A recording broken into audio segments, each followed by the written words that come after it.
From the smallest to the biggest bird in the world, today we're cooking every type of bird. Starting off with one of the smallest birds in the world, we have a dove. For reference, it's like half the size of this tomato. It fits right in the palm of my hand. The cool thing about this tiny bird is it seems to have the exact same anatomy as a chicken, so I'm just removing the breast the exact same way. Why does the carved dove kind of look like a fish head? So while we're cooking all these crazy birds, Kyle, I have a challenge for you.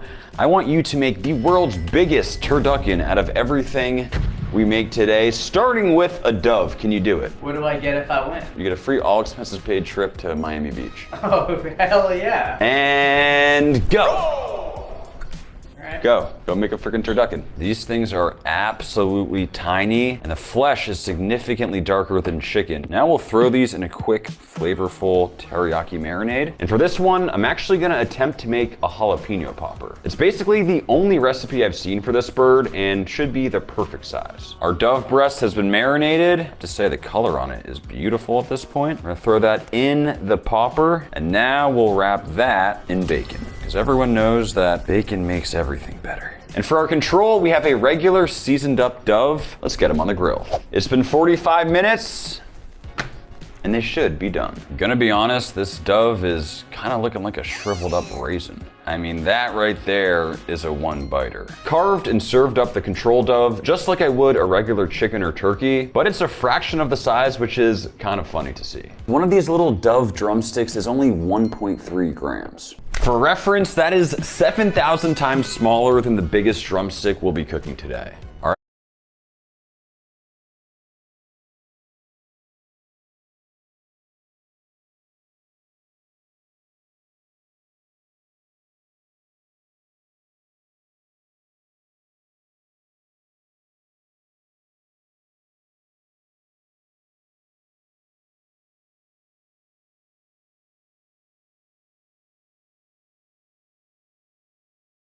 Guys, I really hope you're hungry. Today's gonna be a fun one. This is where the fun begins. Let's start with the popper.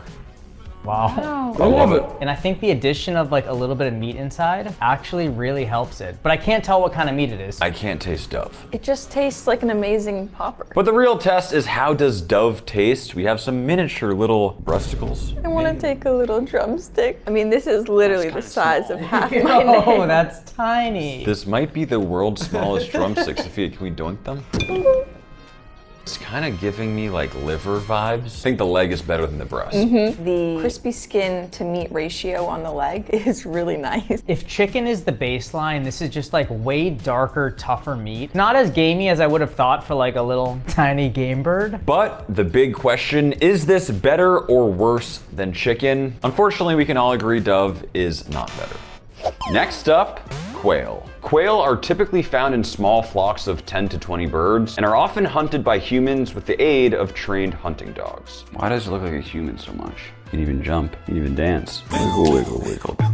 For the next step, we're actually gonna truss these little miniature birds up. But first, Kyle, for the turducken. It's gonna go perfectly in my turducken. So I've never trussed a bird of this size. And that right there is a perfectly trussed quail. And we'll hit it with a little oil, and I'll hit it with just a little bit of barbecue rub. I mean, this is an absolutely tiny bird. To cook it, I think I have the perfect tool for the job. I give you the Mini Smokemaster 5000. A fully functional but extra tiny offset smoker. We have some extremely hot Binchotan charcoal, and you already know we're smoking with that apple wood. We'll just get our smoker nice and hot, and we'll throw in our quail. There's a perfect fit, and we'll let her smoke. Okay, it's been just about 1 hour. Our bird has hit 165, and it should be done. And that right there is a perfectly slow smoked quail. Now, even though it is tiny in size, I'm gonna do my best to break it down like I would a regular chicken. Start by removing one of the legs, following the seam, give it a crack, I'll remove the drum for a perfect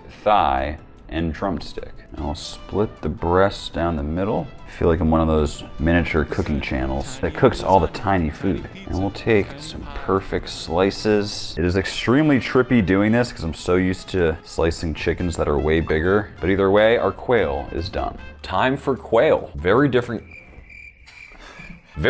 color than the dove. Let's see how it tastes. tad gamey, but it's more so the texture. It has a much bigger bite, a little bit more like fibrous than chicken. The smoke flavor is like phenomenal on it. The dark meat is just a bit more flavorful. To me, there's almost more flavor than chicken. But I'm getting like this weird twang, ammonia, almost like with the cats, the exotic meat video. You ate a cat? She ate Tibby, that's why he's not here. Ammonia, but like Beefy. Tibby has not been around for a few videos. He's back at my apartment. Let me know down in the comments if you want me to bring him to the studio. But the big question, better or worse than chicken? Quail is not better than chicken. Let's move on. Next up, we got partridge. I'll be honest, the only thing I know about partridges is from the Christmas song, but apparently this is what they look like. But at over 30 bucks a pound, this thing better be good. Don't tell Gordon, but we're actually doing a Jamie Oliver recipe, which starts with removing the breast. And it's not big, so I'm gonna be very careful to hug the bone. The key is having a super sharp knife. The flesh almost looks like some sort of sashimi. Looks nothing like chicken, it's way darker. And we have successfully removed both tiny breasts. Kyle, use the rest of this for your turducken thingamabob. there's no meat on it. There's dark meat. So this does kind of feel like a sin, but Jamie Oliver says to remove the skin. Just like the anatomy of a chicken, we have the actual breast and also the little tenderloin right here. Apparently we make a little incision to form a pocket on the inside of the breast. We got our herb garlic butter. We'll place that inside of the pocket. We'll go seasoned flour, egg, breadcrumb, and we'll fry. And that is the golden brown color we're looking for. A little bit of basting to make sure it's cooked through, and it should be good to go. And let's slice her up. Looks super juicy, that nice herb butter running throughout. I mean, it is just packed with moisture. Partridge, Jinx. Jinx, buy me a Coke. She owes me like 17 sodas at this point.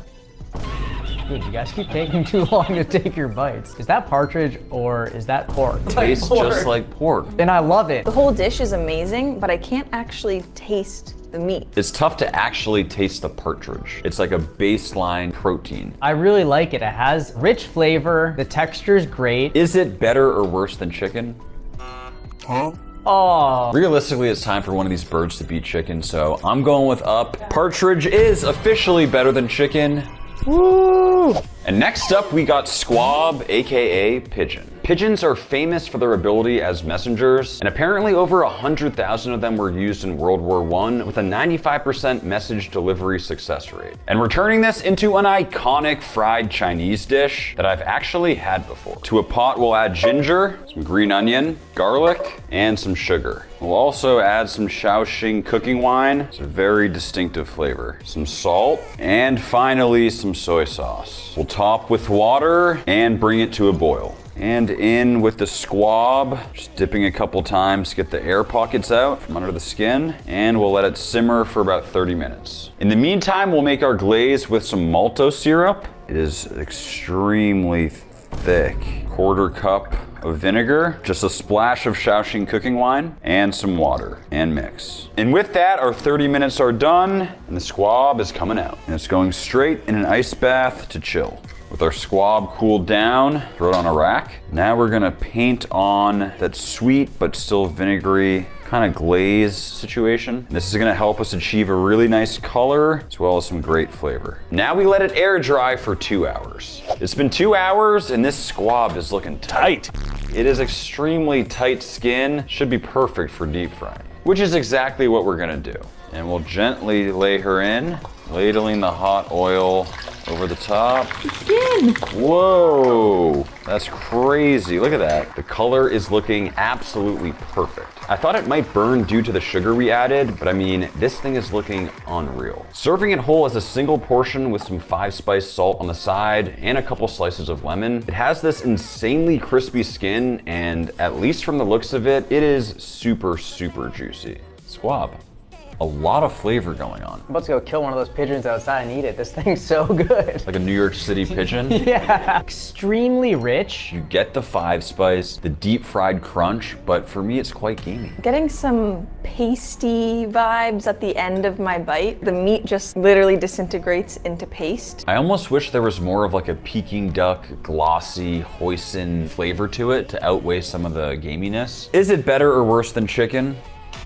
I knew that was gonna happen. I think if you just cook this like a chicken, like roasted or something, it would not be very good. And next up, we are actually cooking a bat. No, I'm just kidding. This is not a bat. This is a black silky chicken, but it does kind of look like one. With origins from Asia, the silky chicken has soft fur-like feathers, black skin, black meat, and black bones, making it highly unique. We're turning this into an herbal Chinese soup, easily the most popular way to prepare this type of bird. In step one, we'll put our black silky chicken in some cold water that we'll bring to a boil. With the water boiling, we'll now remove the chicken. We dried off the chicken. Now I'm gonna hit it with a little Shaoxing cooking line, and we'll hit it with some salt to let those flavors combine. To a bowl, we'll add a variety of very interesting dried ingredients. We have some dried shiitake mushrooms. We have some dried goji berries. Another interesting Chinese ingredient, we have dried lilies. And finally, some jujube dates. And we'll rehydrate these in hot water for about 15 minutes. Black chicken goes into the pot. We'll add back all of those flavorful rehydrated ingredients. We'll add the green onions, the ginger, and just a bit of white pepper. Then we'll cover in water.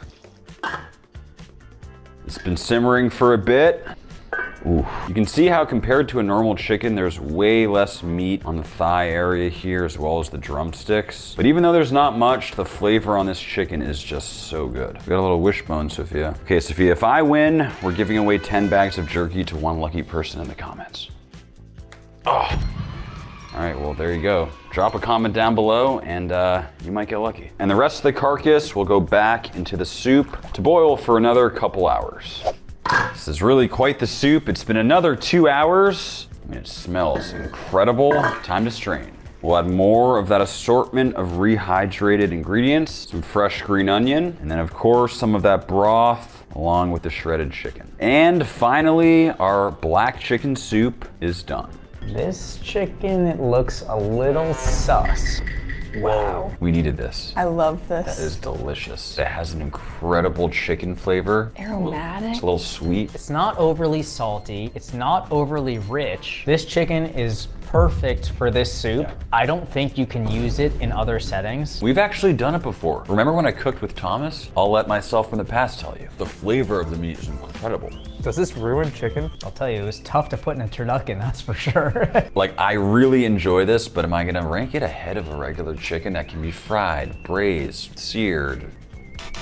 Wow, we're finally all in agreement. There's no question this is an absolutely phenomenal dish. It just lacks the versatility that a regular chicken has. Next up, it's pheasant. Nice, Kyle.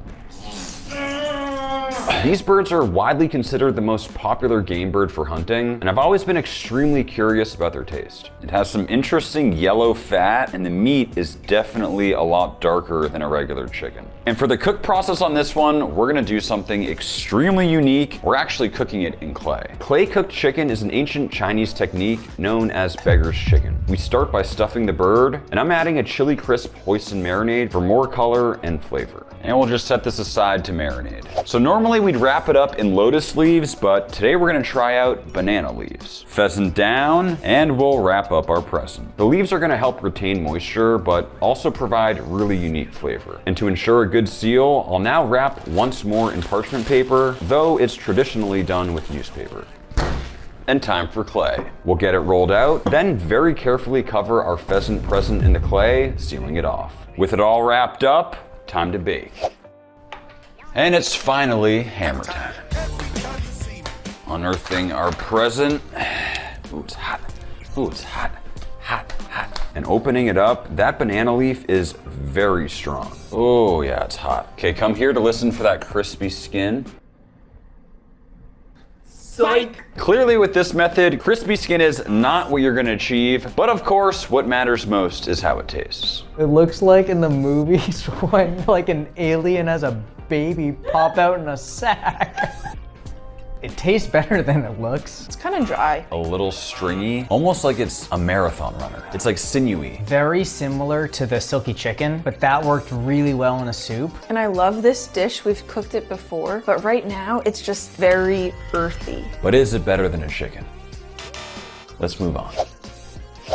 No, we're moving on this way. I think We're going. Chris, we're going this way. Guys, we're going straight. We're getting fancy with this one. This is a Poule Rouge chicken. known as red chicken or naked neck chicken. It's a heritage breed from France, apparently extremely prized for its skin and flavor. It almost has like this pinkish hue to it, and I can definitely tell that the breast meat is a lot smaller than your typical roasting chicken you buy in the stores. It's antibiotic free, pasture raised, all vegetable diet, so I guess this guy's vegan, and it's air chilled. Possibly all of that is what's contributing to the slightly smaller size. I'll start by hitting it with a little salt and pepper based rub, just getting it on all sides. Then I'll finish with a light dusting of a barbecue rub. This one has a touch of sugar and is gonna help with the color. Just using a very small amount, still wanna really taste the flavor of the chicken. Now we're gonna do something very controversial. We are turning this guy into a beer can chicken. It's a technique that many, myself included, think is a bit of a scam, but either way, we're giving it another shot. We'll start by taking a few sips of this. Now we'll throw our chicken onto the can, so it's standing up like so. I will say that is some pretty nice presentation on it. And we'll get it on the smoker. Whew, it's hot, but our beer can chicken is done. Say what you want about beer can chicken, but I think it's safe to say this one looks incredible. This might be a little too niche, but did anybody see that clip of Theo Von trying to slice the beer can chicken, going directly into the back? It's literally all bone. To properly break it down, we'll remove the chicken, take a little swig. That'd be gross. And just break it down like you would a normal rotisserie chicken. I can already tell there's just so much moisture coming off this thing. These breasts are definitely a lot smaller than your average chicken. But either way, we'll just take some slices, and time to find out if fancy's worth it when it comes to chicken. Poulet rouge. The skin is out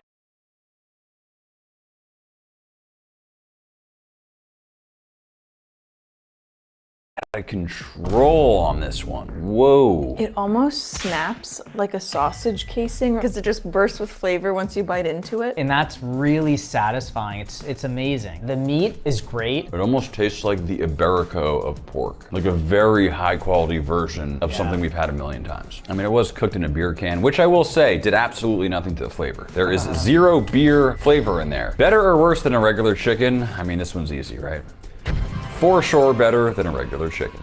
Next up, guinea fowl. Also known as guinea hens, they're African birds with distinctive speckled white spots and are often raised for the purpose of pest control. And just visually, this one is crazy. Like, part of it seems like a chicken with those yellows, but it also has these crazy purple hues, and then the fat is like the most intense yellow you'll ever find. And we'll start by breaking down our guinea fowl. Whoa, that meat is so much darker. Not quite as dark as duck, but definitely a lot more than chicken. Next, we'll remove the wings and separate the thighs from the drums. We'll need this fully broken down for the iconic French dish that we're turning this into. I mean, just look at the color of that fat. It's like almost fluorescent yellow. It's like custard. We'll try to split the breast. We're left with our breasts, wings, thighs, and drums. But before we go any further, Kyle, take one of these breasts for your turducken situation.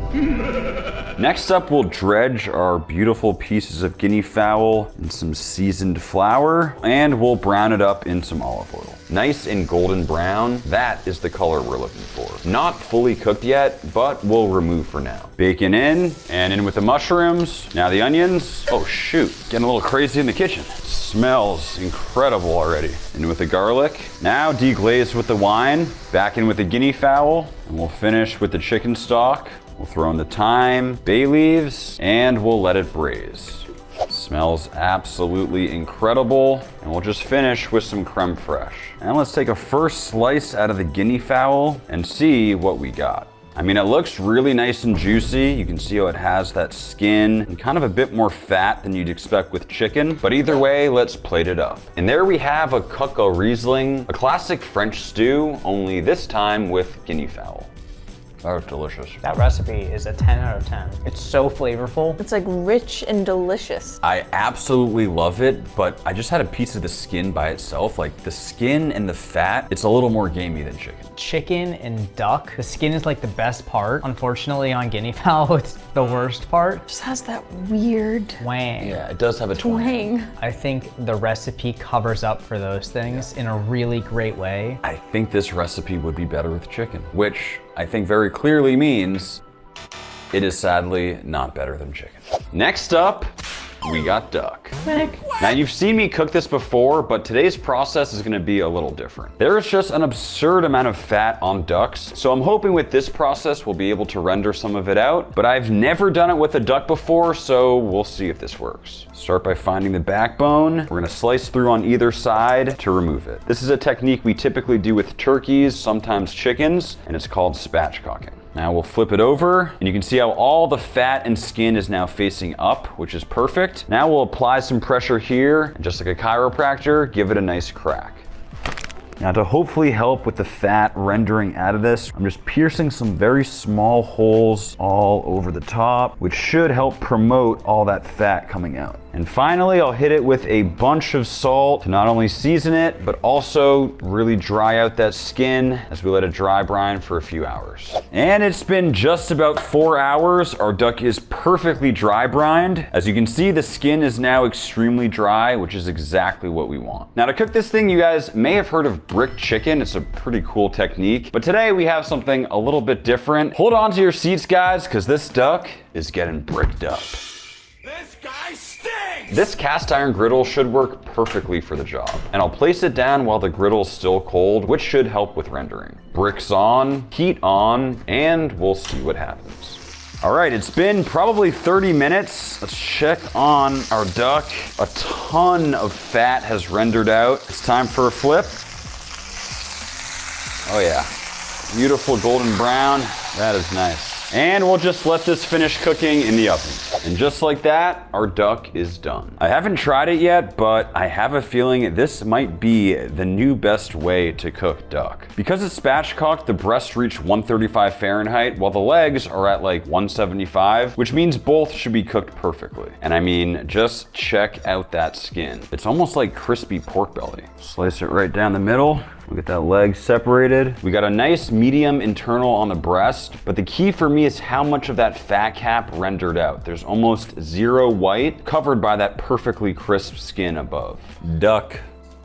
I think we might have just discovered the new best way to cook a duck. The consistency of the crispy skin on this thing, and it cooked perfectly. Like the thighs are well done, the breast is still medium. Honestly, all it needs is a little orange glaze or a little hoisin glaze next to it. I mean, this is perfection. Like the entire skin, there's not one spot on there that isn't crispy. It was all about the consistent pressure with the bricks. You just can't beat duck skin. The flavor is definitely better than a chicken. No. Another extremely fancy one. This is a $100 Bluefoot chicken. Quite possibly the most premium chicken in the world. Only certain farmers in the Bresse region of France can raise this chicken, and they must follow very specific guidelines. And time to break down our chicken. Yes, we are making chicken and waffles. This might be the most premium and most expensive chicken and waffles in the world.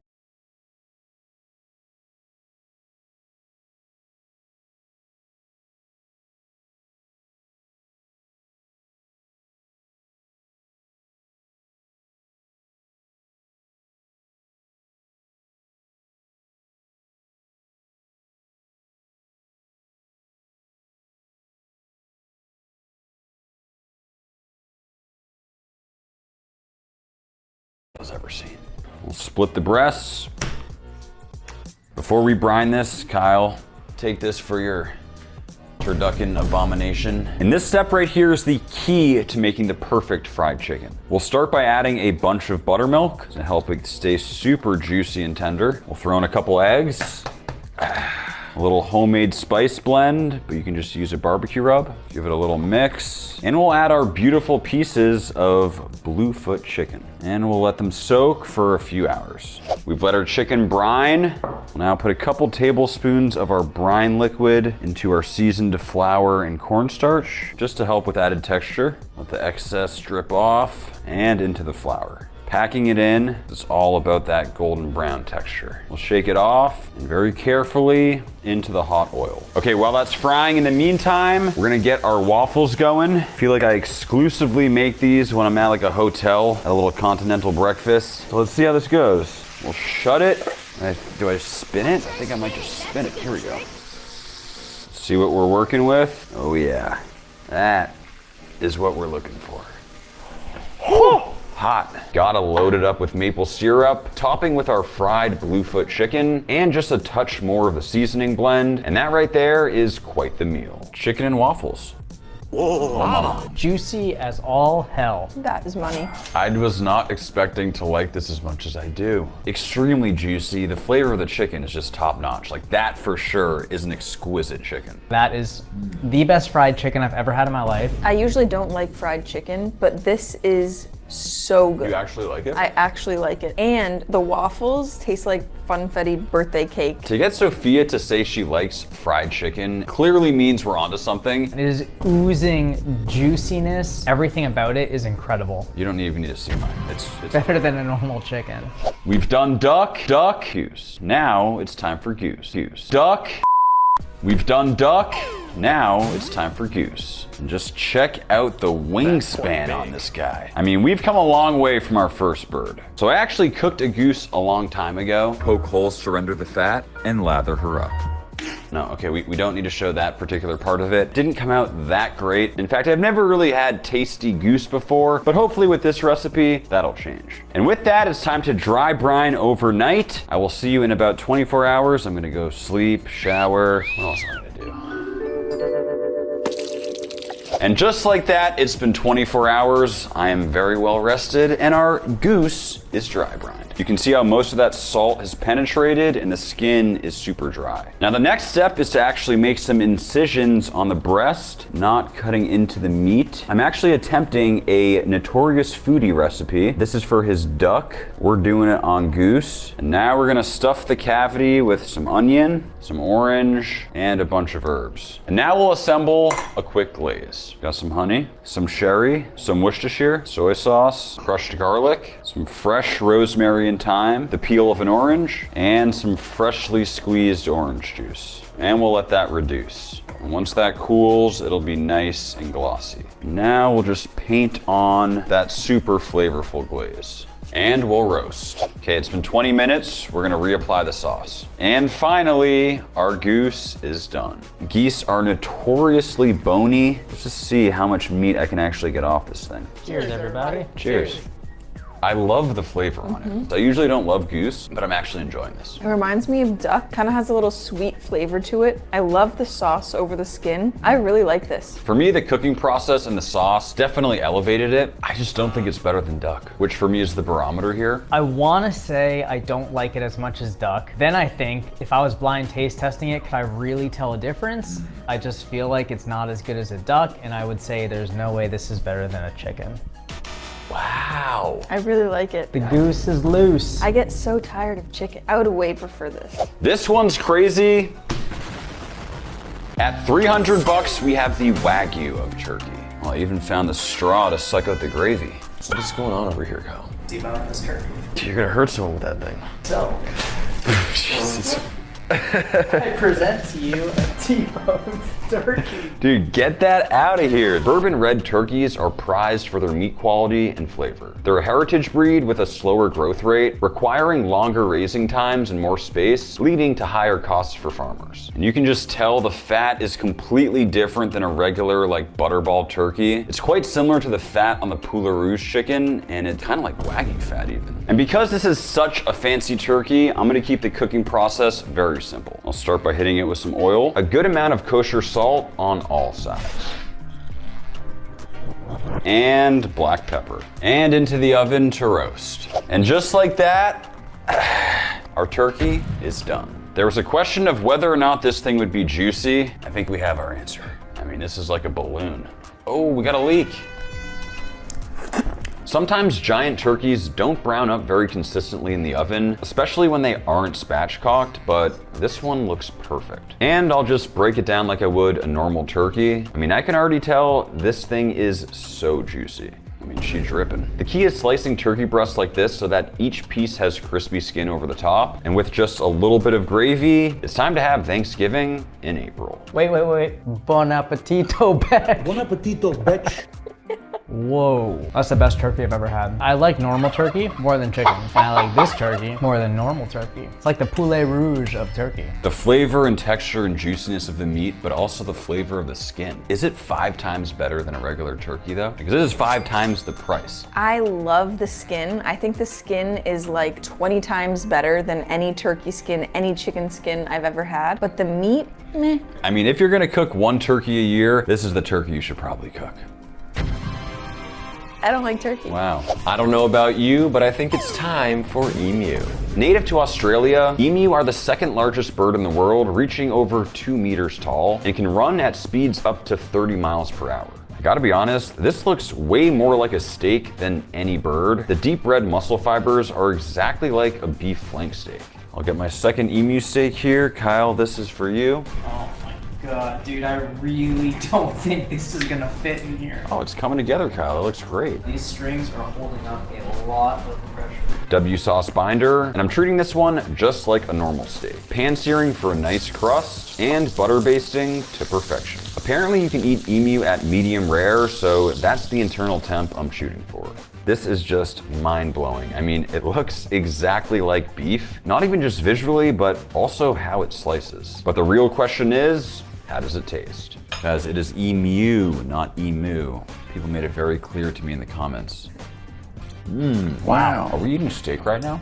That is not what I was expecting. It looks like a steak. It tastes like a steak. It is a steak. It's not a steak. I can't believe that's not steak. I can't believe that's a bird. The flavor is really nice. It's almost sweet. It does have a slight gamey element to it at the very end for me, like almost like an elk or moose. It's so lean, but it's also tender. It's not too tough. I will say this was a pretty high quality cut, but it tastes like beef flank steak. It's blowing my mind. It's definitely, better than oh my God, definitely better than chicken. Yeah. I was prepared to hate this. Do you guys want to try my turducken? And we have made it to the biggest bird of the day. Coming in at 275 pounds, the ostrich is the biggest bird in the world, and this is the leg. And you guessed it right, the goal here is to make the world's biggest buffalo wing. Just an insane amount of silver skin over these giant muscle groups with huge tendons. Not to mention, it doubles as a guitar. And you can see in here, the joint is massive. It's like the size of my fist, but there's so much collagen, connective tissue, and like bone. Now, ostrich can be a little gamey, so we're gonna inject. This is a combination of Frank's and butter for a traditional buffalo wing flavor, but more importantly, it'll season the inside deeply and hopefully keep the meat nice and moist. Just completely blowing up the leg like a balloon. It's a huge cut of meat, so seasoning well with salt and a bunch of black pepper. And to go with our ostrich leg, we of course have an ostrich egg. Apparently an ostrich egg is the size of 24 normal chicken eggs, which is kind of crazy, and it requires a hammer to crack into it. Well, needless to say, that ostrich egg was completely rotten, so we're going traditional. We'll start by getting the leg in the seasoned flour, then into the ostrich egg wash, finally back into the flour, packing it in. If this isn't the biggest chicken wing, I really don't know what is, but either way, it's time to deep fry. All right, guys, this is where you're gonna wanna be extremely careful as we lower it into the oil. Kids, don't try this at home. Oh yeah. Okay, careful. Just very, very carefully spooning more of that hot oil over the bone, just to make sure it gets some nice crispy color. Until finally, it's done. I gotta be honest, I was not expecting this thing to hold together and actually visually look like a giant chicken leg, but we seem to have done it. No idea how it's gonna taste, but it's crispy and topped with some buffalo sauce, it looks like the real deal. We have a nice medium doneness on the inside with that buffalo sauce running throughout. I'm actually really excited to try this thing. This thing is looking wild. Let's finish this, Kyle. Whoa, whoa, whoa. Didn't someone order this turducken made out of every single animal today? It honestly doesn't look bad, Kyle. I mean, This is my dove qua squatrich chick cuck goose keetrich. Simple. All right, get this thing on the cutting board. Ow, that's hot. Oh. So you're telling me every single animal we cooked today is inside of this stuffed Quisquas Yeah, and maybe a couple extra things that I threw in there. Oh God. Oh yeah. Why is it like medium rare in there? This is a turkey. I also only see like one bird. Where's all the birds? Do we have to eat this? This is a crime against birds. We got some dove. That's the black chicken. What lucky person's gonna get that right? Because there's not much to go around. Let's start over here with the ostrich leg, AKA the world's biggest buffalo chicken wing. Way worse than the emu. The buffalo injection, the buffalo sauce, the blue cheese definitely helps it because it kind of covers up the gamey flavor. It's super tough. It's a little bit of a worse cut, but I've actually had ostrich before, and I also didn't like it nearly as much as I liked the emu before. Presentation though. 10